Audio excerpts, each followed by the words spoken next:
This afternoon, we start off with the fight against illegal mining. I have nothing to hide. Well, that's the reaction from the embattled Secretary to the Inter-Ministerial Committee on Illegal Mining, Charles Bissiou, as Special Prosecutor Kisie Ejabeng commences investigations into allegations that he used his office for private gains. Well, the Special Prosecutor himself, Kisie Ejabeng, has earlier today giving explanations in a press release that Charles Bissiou is amongst a tall list of public officials being probed in connection with his broad stroke search into illegal small-scale mining.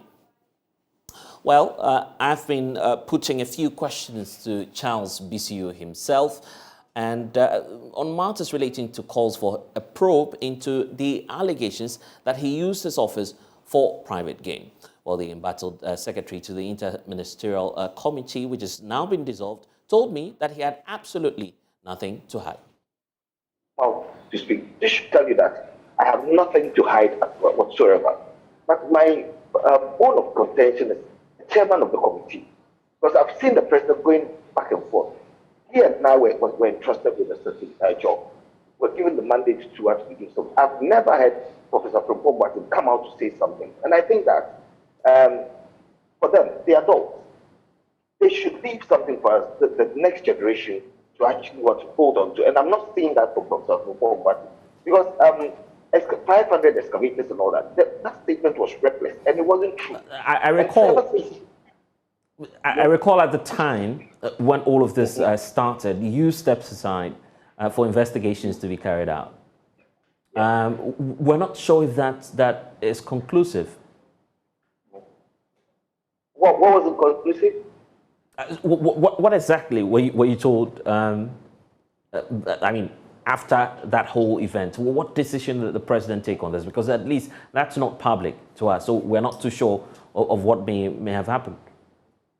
That's not the crux of this discussion. The crux of it is that the police did their investigation and exonerated me.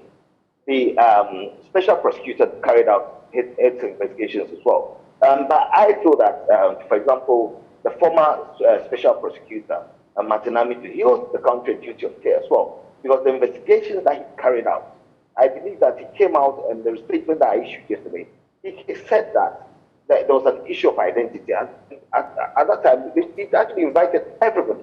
So I would wish to see the handover report that he gave to the new special prosecutor, who was the lawyer for Anas in that matter. You get my point. So all I'm saying is that the chairman of the committee, everybody, the job that we were given, okay, we were supposed to ensure that we sanitize it. So I owe a duty of care to my nation. He owes a duty of care. He came out to say that 500 excavators of economies, which wasn't true. And you realize that I issued a statement yesterday that in 2019, when he came out to talk about 500 excavators, I wrote to him. I didn't go public and copied all the members of the committee. If I had anything to hide, I wouldn't have even written to him. And I shared that letter yesterday.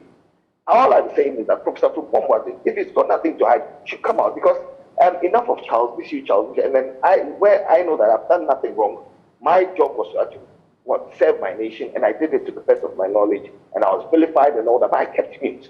Now, the NDC are milking the situation because somebody mentioned 500 excavators, which in fact wasn't true. It wasn't true. You understand? So, if Professor Frimpong knows that he hasn't been negligent, then he comes out to say, if he's negligent, come back, apologize to the nation and say that there was nothing like 500 excavators, which I did explain yesterday. And also all the things that are happening in the country. Because the whole integrity of the Inter-Ministerial Committee was tainted. And he, as a chairman that I worked with, knew that I did nothing. At a point, he came out to say that Charles Bissiou was the one and who did certain things and all that, and I wasn't expecting that from him. And you realize I kept mute because the most important thing was not about being on Professor Frimpong.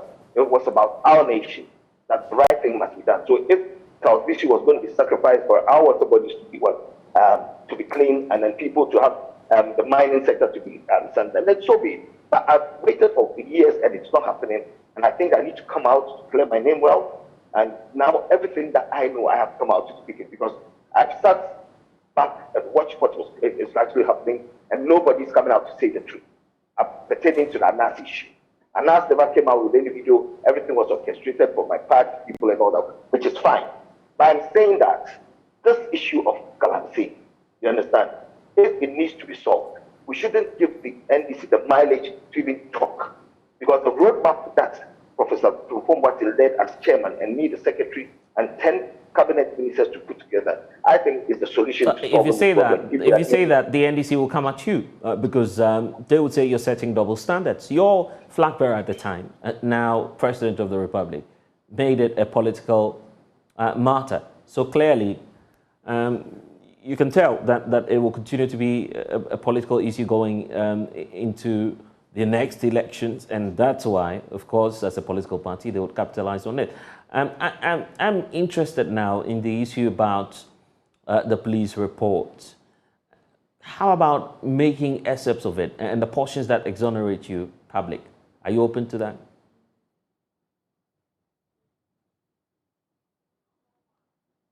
Sorry.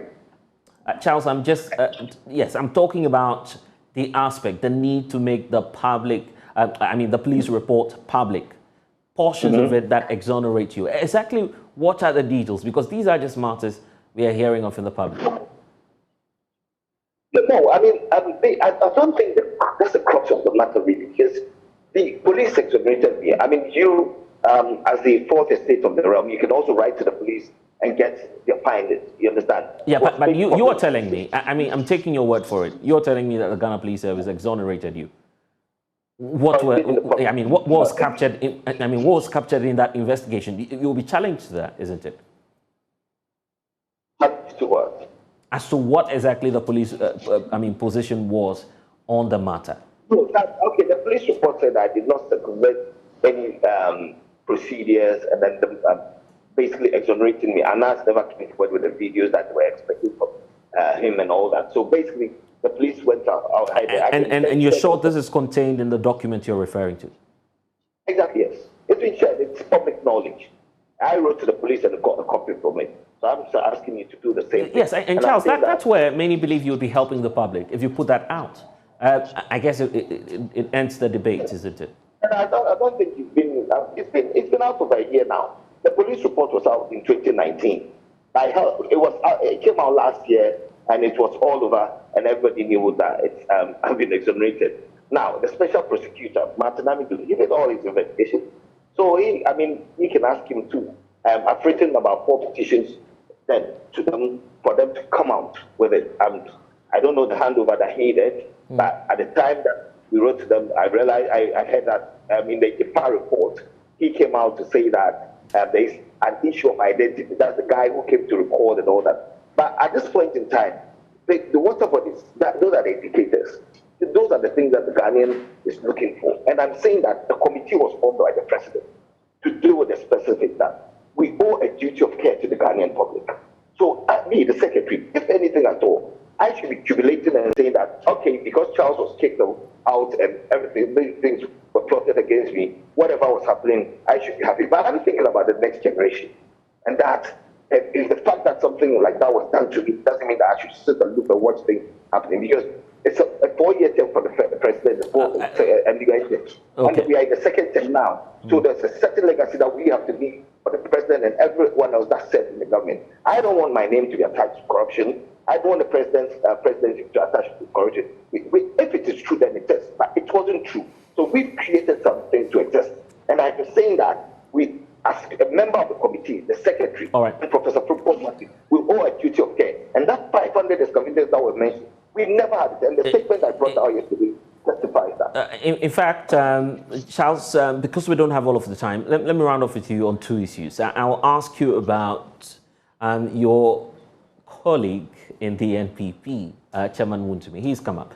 But before that, would you call for an independent probe by the Office of the Special Prosecutor into all of the names and appointees that have come up as a way of clearing the names, if indeed they are clean as you're pointing us to? Which names? All the appointees mentioned by the NDC as having involved themselves in some way of a sort in activities of illegal mining. In my introduction, I said that they'll propagate it, they'll use it and you know the situation. Any citizen who feels that something should go to the special prosecutor can write to the special prosecutor to do that. For me, I have a Martinami. I went before him several times. I gave my statement. Anybody who was supposed to be invited was invited. So I think we need to look at it individually. But what I'm trying to say is that the NDC are actually coming on a premise without facts.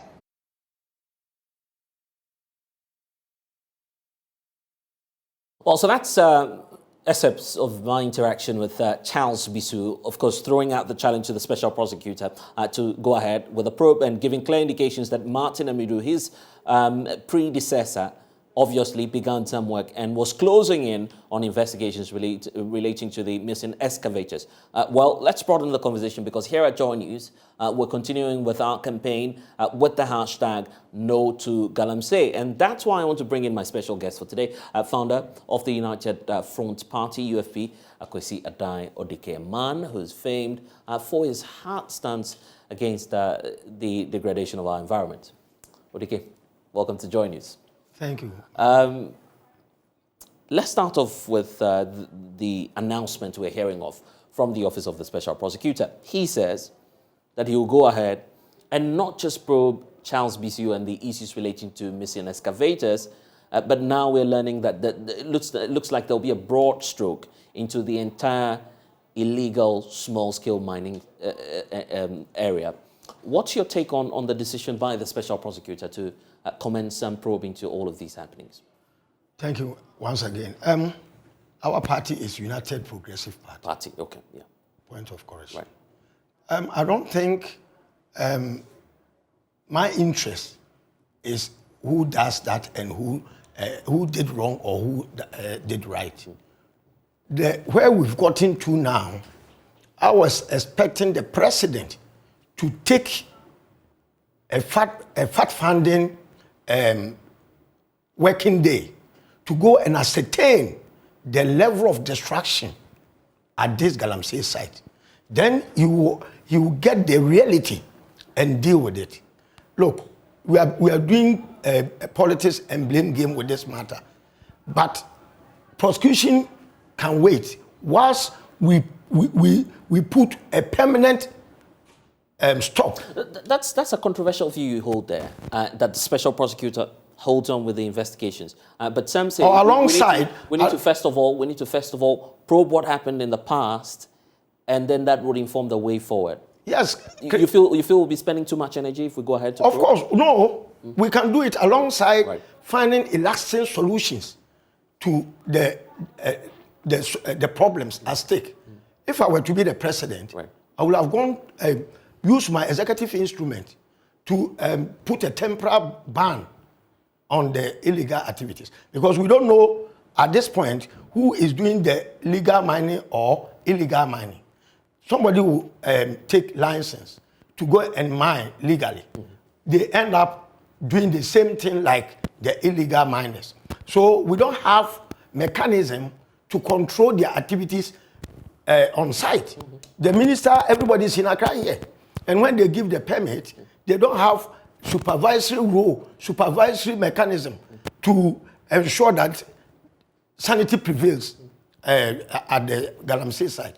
So if we don't have the technology to reclaim the land, to do the right thing, I think for now, the president has to come out with executive instrument to put a stop or a ban, complete ban on small-scale mining? Every form of surface mining, because all of them has messed up. That's quite extreme, you agree? And many say that will take us way back to 2018 when the fight started, a reason for which we set up, for instance, the Interministerial Committee Against Illegal Mining. The roadmap was published, and that's where we are now. So why not focus on that beautiful document that was put out by the Interministerial Committee and implement the roadmap? You want us to go back? Yes, all these fine ideas are in the books. But in reality, it is not there's no correspondence. We are not getting results. All the fine things in our books are there in theory.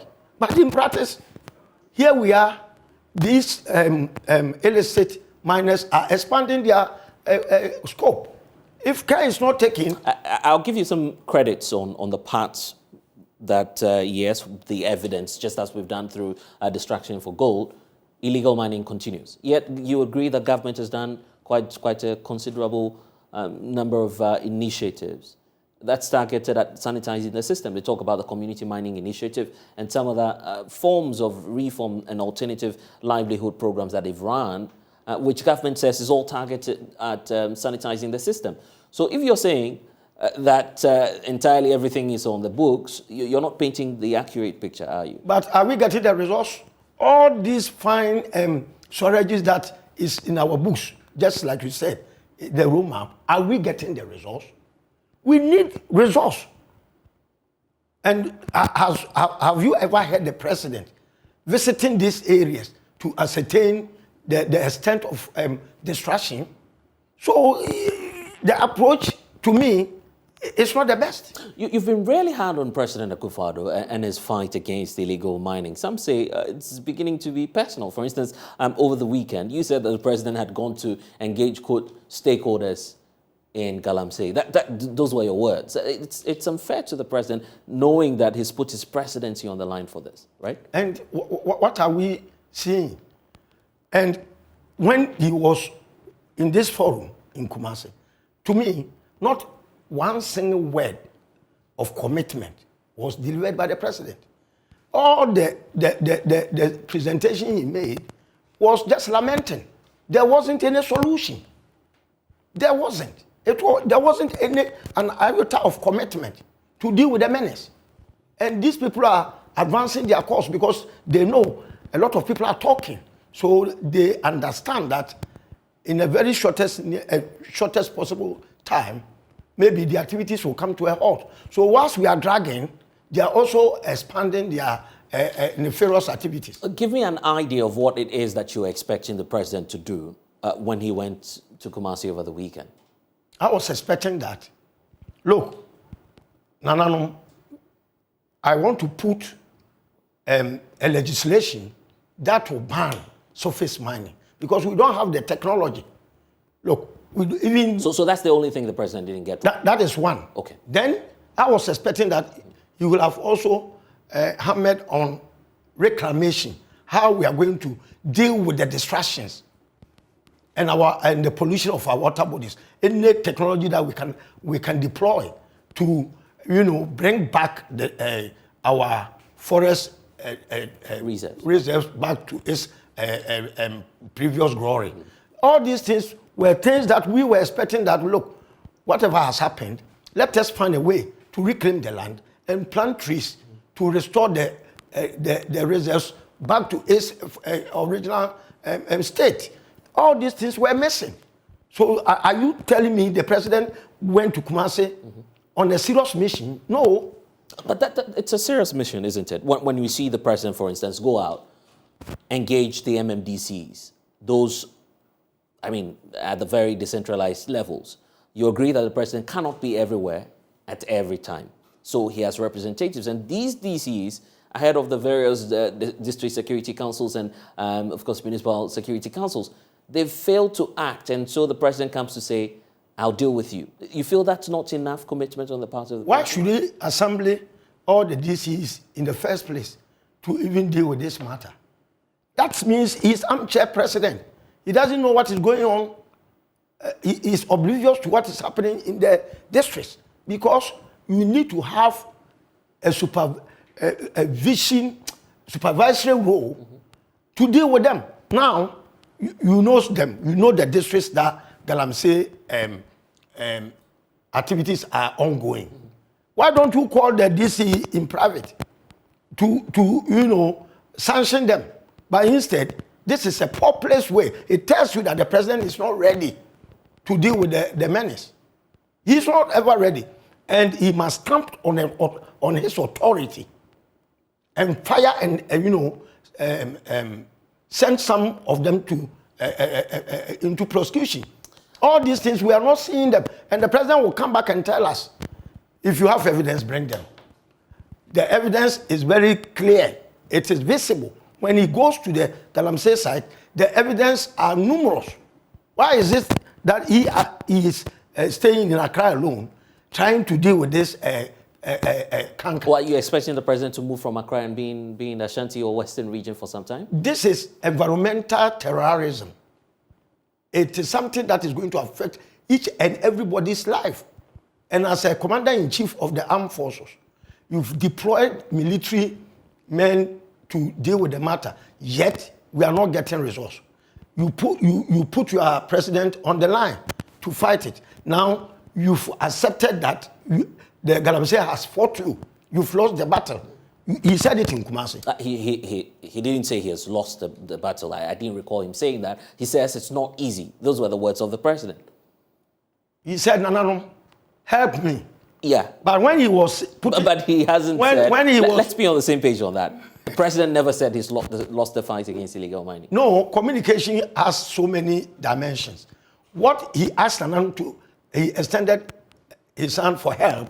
It means he has lost the fight. He says the battle is not easy, right? It's not easy fighting illegal mining. Those were the words of the president. Then he must leave office for somebody who can deal with this matter. You want the president to step down? Of course, he must.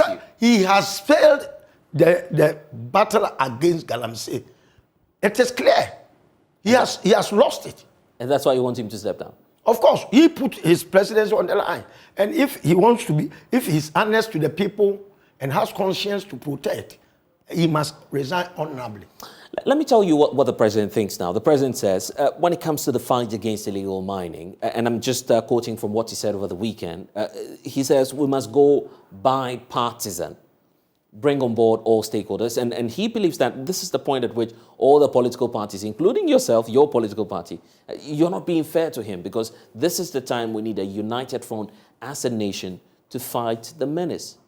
You agree that Galamsey, it's a matter of business, so you need every stakeholder to fight it. But Nanado has not extended invitation to anybody.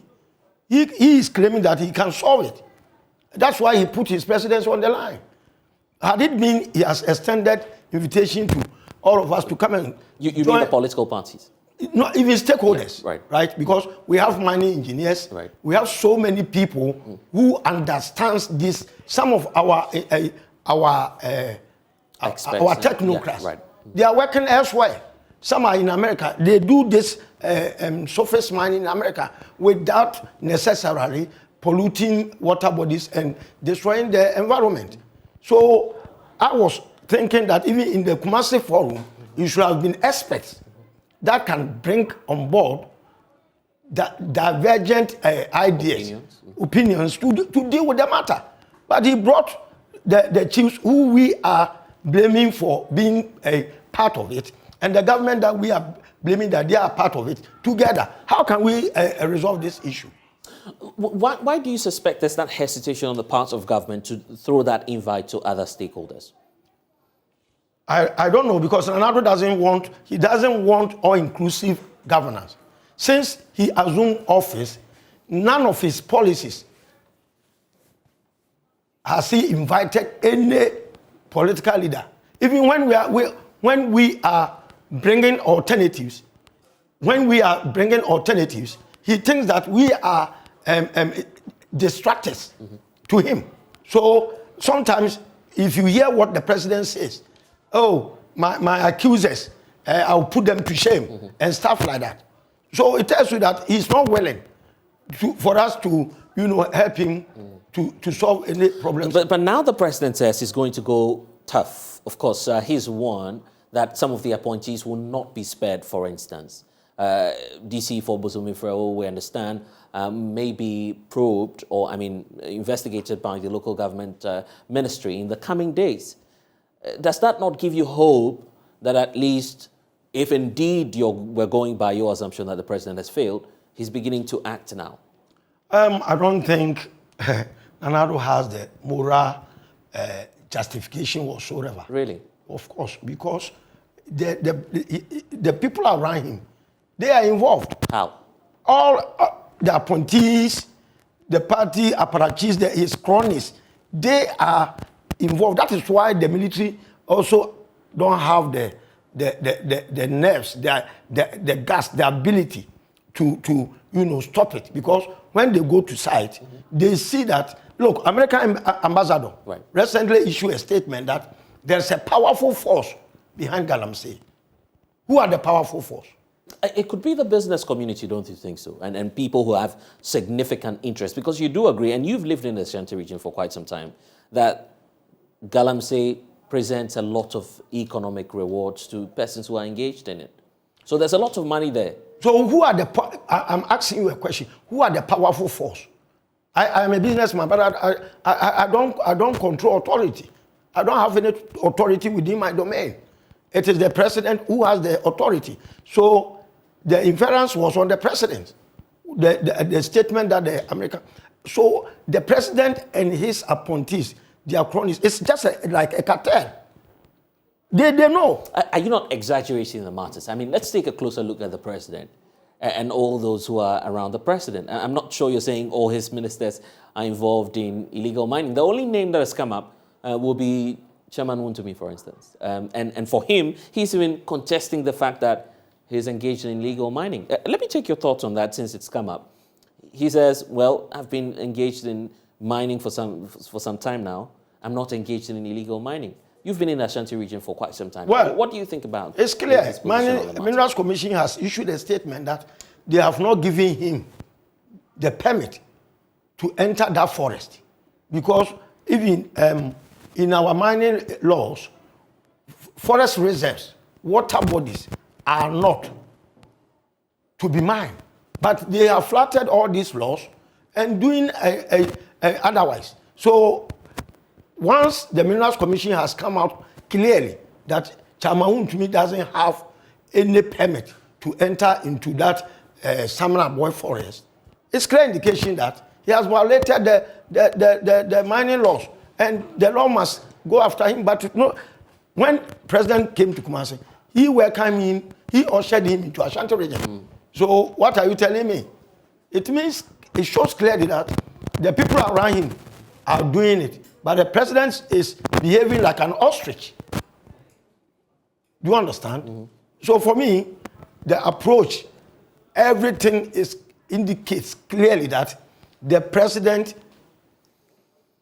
is supporting what is happening. Well, he disagrees with you whenever you bring that matter up, because he says he doesn't support. Yes, opinions are like no's. Yeah, but right. What I'm saying and the approach to fight this menace is clear indication that the president is not in the position. Okay, so let's try and get some solutions, right? You've talked about the need for us to completely put a stop or a ban on surface mining.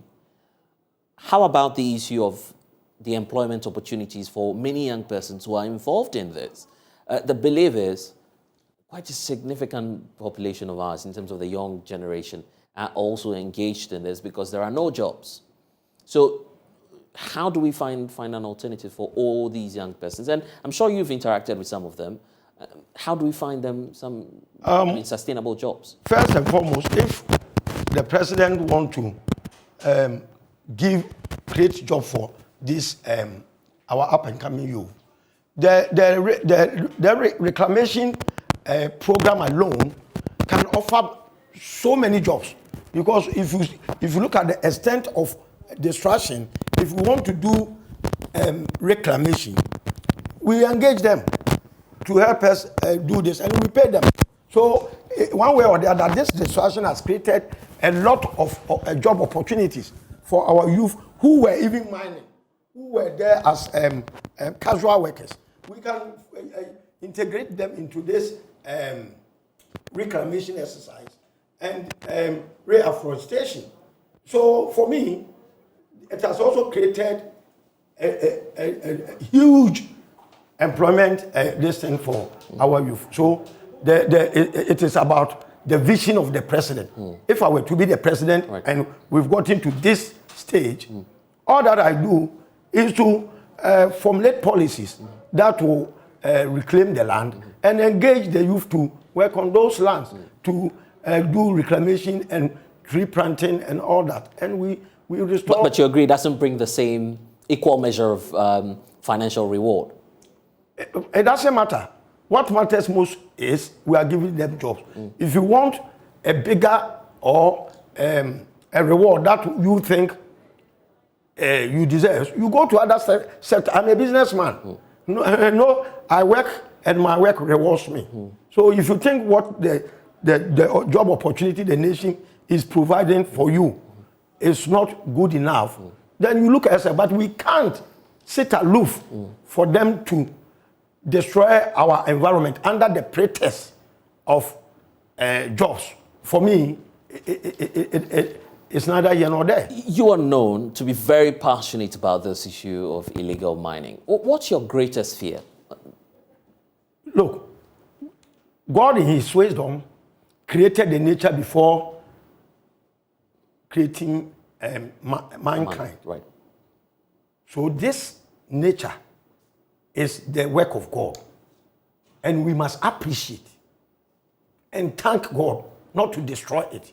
Why are the pastors who are the representatives of God now has kept quiet over these nefarious activities of illegal mining? You feel the pastors are too silent? Have you heard any pastor issuing a statement to condemn this? And they should have been even the frontliners. They are quiet. They are afraid of Akufo-Addo more than God. The pastors, they are afraid of Akufo-Addo more than God. That's not a fair statement. That's not a fair God statement has given us. But God has. I mean, these are religious leaders. We don't pay our taxes to them. So if they decide to talk about it, that's fair enough. But if they don't, you don't hold them to account. Well, I am speaking from religious point of view. They represent God, and nature belongs to God. Not only the people. Nature belongs to God. God in his wisdom created this to serve us and to glorify his name. So if you are ambassador of God and you sit aloof for the properties of the one who sent you, it's unfair. And the way forward is what we're all looking out for. The UPP, your party, hasn't taken any civil action on this in spite of your fierce resistance and opposition to illegal mining. Many were expecting that at least you go to court or carry out some demonstrations maybe here in Accra about it. Are we to expect something from your political party in the coming days? Before I came here, I went to see a lawyer. We want to send a petition to United Nations, European Union, IMF. We want this to be part of the conditions, the strings attached. Really? To the bailout. Tell us about that. So you want the IMF not to give us the funds until what exactly? What are you looking forward to from the IMF? I am imploring the IMF to bring Galamsey issues as part of the conditionalities to secure this bailout. This will push the government harder to take decisive decisions to mitigate this menace. Well, United Nations Security Council too must come in, because now you know the devastating effects. I mean what do we call it? The effects of illegal mining. The effects of illegal mining. Part of this is health security matters, right? No, health hazards. Right. Security. Now they are possessing a lot of weapons. Right. Apart from that, HIV/AIDS is on ascendancy at these mining areas. And who is infecting the people there?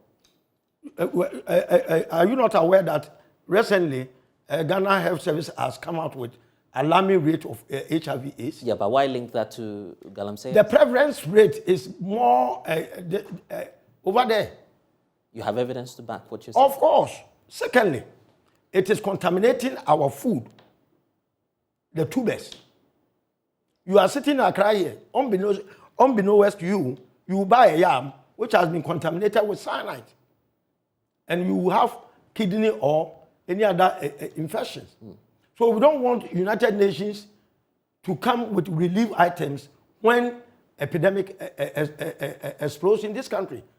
So you want them to be proactive? Proactive. But I'm interested in the IMF leg, because when you petition the IMF at such a crucial time, where we understand government is leading that delegation to New York as we speak, to try and assess the funds by first quarter of next year, you're making things a bit tough for the president and his government. We need that austerity money. You agree? The government will meet my petition in New York, IMF office. Oh, so you're in fact dispatching that immediately? Straight away. And I want them to be part of the strings attached to the bailout. Because I don't see any seriousness in this government dealing with this canker. So I want external pressure to come through. Okay. Unfortunately, we've run out of time, but let me give you that opportunity to speak to the president again. He's your good friend, I believe. Well, he is my friend, but his inability to fight Galamsey, I abhor. So speak to him once more. Mr. President, if I were to be on your seat, I will stamp on authority to put a stop. I'll pass legislation to put a stop using the executive instrument. Then we all come back to the drawing table and assess where we went wrong. But you cannot let this canker going on whilst you are telling Ghanaians you are finding solutions. It's a fallacy. So, Mr. President, just stamp on your authority. Put a temporary hold on it. Let us think of reclamation of what has been depleted before we can also come out with our views. But until that is done, I sincerely believe you are part of the problem. And that's Akwesi Adai Odike with the UPP joining us on our campaign, #No to Galamsey. But we're still sticking with issues relating to illegal mining, because Small Scale Miners Association, they are seeking government's backing for its task force to fight illegal mining. The Ghana National Association of Small Scale Miners wants the government to empower its task force to complement the fight against illegal mining. They believe that their engagement will cure the politicization of efforts to address the menace. In readiness, the association has trained over 150 task force members to help stamp out illegal mining activities that have destroyed critical water sources and the ecosystem.